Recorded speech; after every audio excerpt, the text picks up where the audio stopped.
beekamaa hoogganaa waajjira barnootaa bulchiinsa magaalaa Shaashamanneeti. Akkuma beekamu guyyaa kutaa magaalaa bishaan gurraachaa aanaa Habaas keessatti argamna. Kaayyoo fi galmis dhufaatii sagantaa kanaa nyaata barattootaati. Hojiirra kunis sadarkaa guddaarra kan jiru loon hansaadha kan jiru. As bakka jiru kanatti lafa waliin uummataa kan ta'e lafa guddaa lafa hektaara 5 ol ta'u waan argite boloqqee nyaata bifa salphaadhaan godhee barnoota keessatti barattoota keenya nyaatan keessaa isa tokko isa gargaarsuudhaaf facaasaa irra jira jechuudha.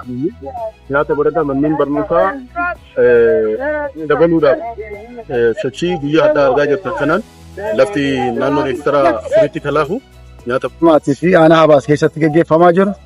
Muuxannoo cimaa ta'ee babal'achuu qaba. Muuxannoo cimaa ta'ee kutaa magaalaa Arfan keessatti hojjetamuu qaba jennee amana. Bifa citaa ta'een manneen barnootaa keessattis kan qotamaa jiru akka jirutti ta'ee lafa waliinii lafa uummataa uummanni qotataa manneen barnootaatitti karaa buusaa gonofaatiin hin galcha. San booda karaa sisteema sirna hooggansa isaa qajeelaa ta'een barattoonni nyaatu. Qabeenyi kun qabeenyuma ture. Yaada tunturiin malee lafti kun asuma ture. Garuu yaadni waan kana hojjetu turre gaafa inisheetiivii kana gadi fageenyaan irra mari'annee ilaalle hawaasni keenya bal'inaan numatti dhaabatee jira. Ammas caalatti lafa qabachuudhaaf hojii kanatti uummanni keenya abboomuu qaba. Qabeenyi kun kan isaaniiti.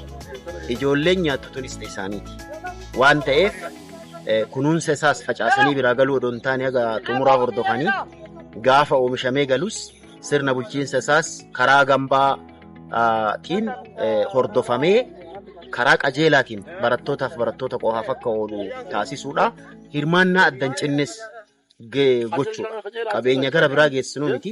Ijoollee keenya itti barsiisna. Namni marti waliin qixxaa'u tokko mana nyaatee ba'a tokko nyaatee bahu. Kan nyaatee hin baane san wal qixxeessinee lammii boru biyya kana Oromoo kana saba kana gargaaruu danda'u ijaaruu keessatti kutaan hawaasaa hunduu qooda isaa bahuu qaba.